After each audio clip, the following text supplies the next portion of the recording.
A mother bear and her cubs face the cold. One man's choice changes everything.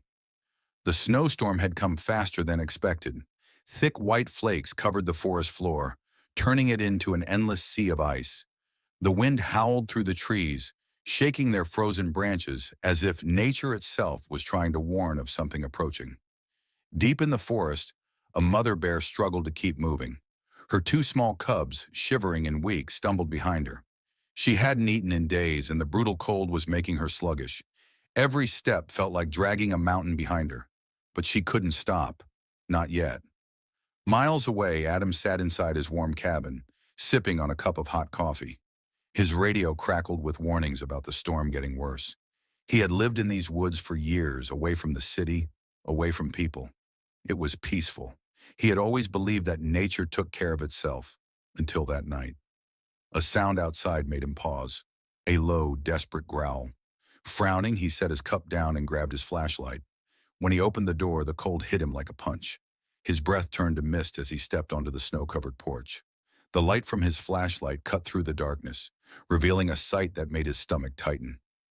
A mother bear stood just a few feet away, her body barely holding itself up. Her cubs clung to her legs, their tiny bodies shaking from the cold.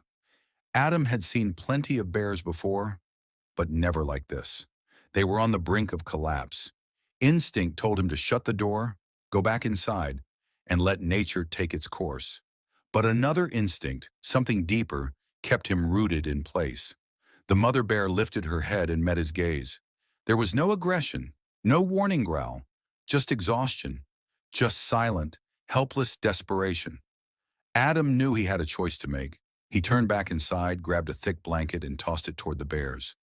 It wasn't much, but it was all he could do without putting himself in danger.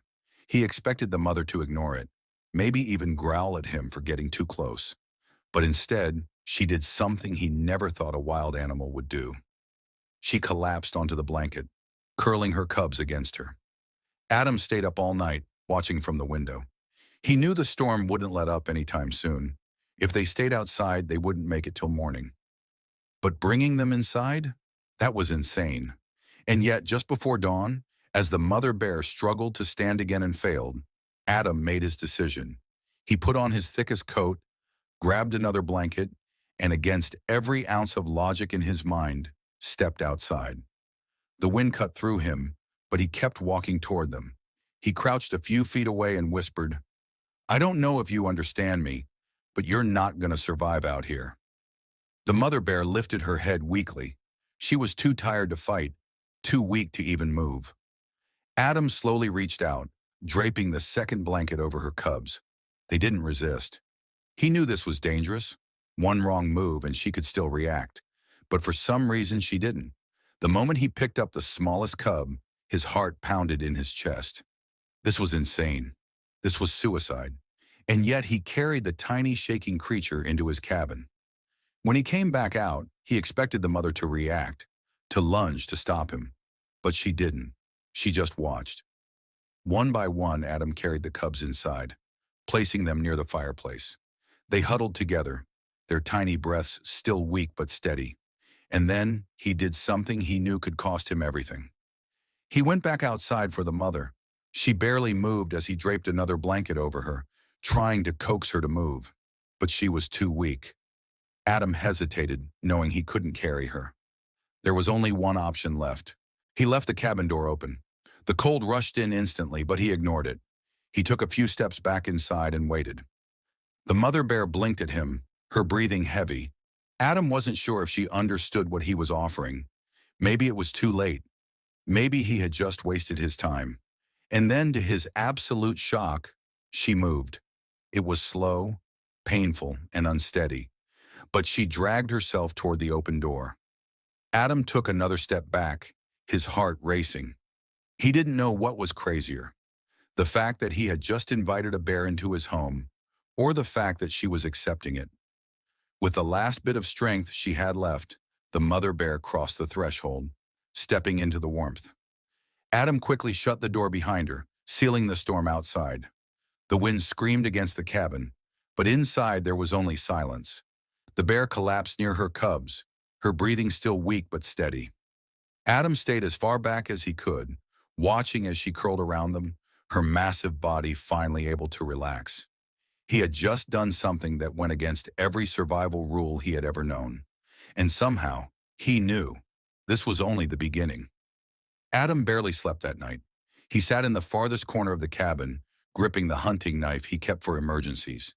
His heart pounded every time the mother bear shifted or took a deep breath.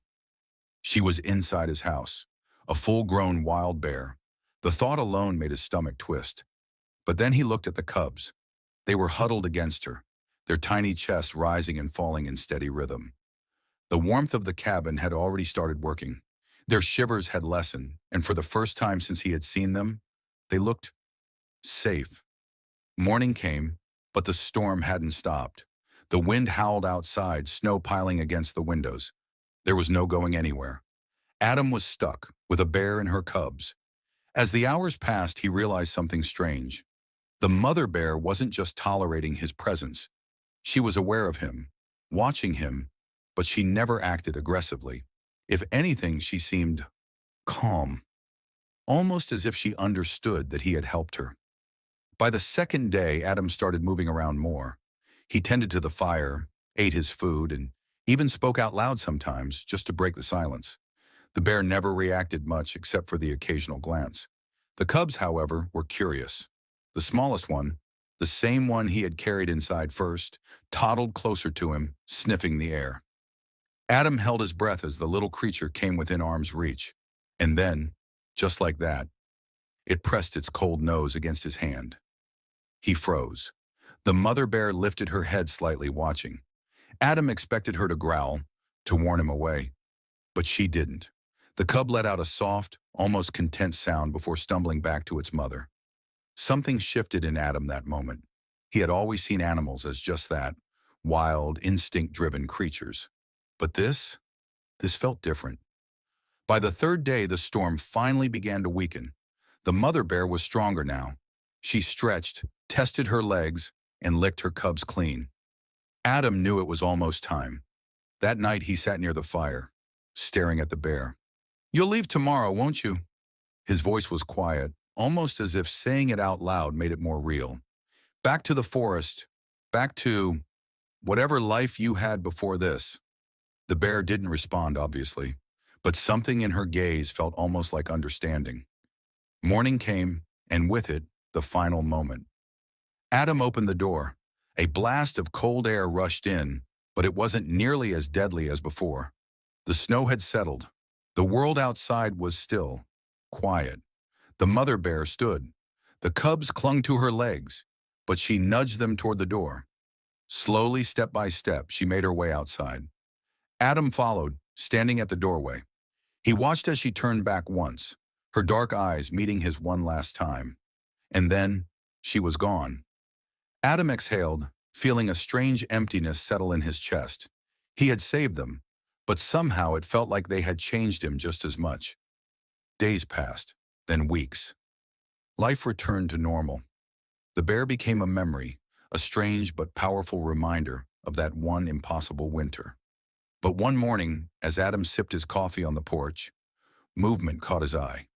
There, at the tree line, stood the mother bear. Strong, alive.